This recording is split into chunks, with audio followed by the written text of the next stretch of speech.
Chip chip cheerio, the Raptors have landed safely back in Toronto, and they did learn a thing or two out there in London. The first thing was people will start heading to the exits at the end of regulation because they think it's a draw, but it's not soccer. The second thing was, the fans will stare you down every time you shout Jerry Sloan when Darren Williams has the ball. Boy, those who decide to stay really got their money's worth, while the hearing impaired must have been cursing at me because of the lack of captions they saw on the screen.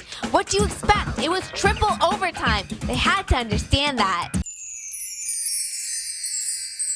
The fans in the stands were cheering for every single basket, but there were many Raptor fans, disgruntled I might add, at Andrea Bargnani in the third overtime frame when he held the ball for about 6 seconds until he decided to heave up a desperation shot.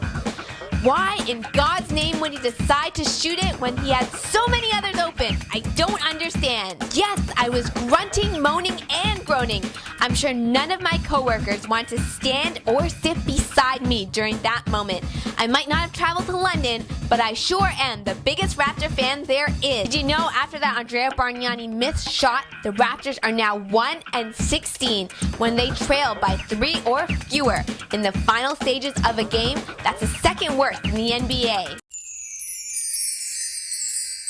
Avery Johnson did take his hat off to the success of the NBA this past weekend. Sure he would. His team won, thanks in large part to Travis Outlaw, who had 2 critical free throws down the stretch to put the Nets over the edge. On a brighter note, did you know that DeMar DeRozan made his past 34 free throws since Saturday?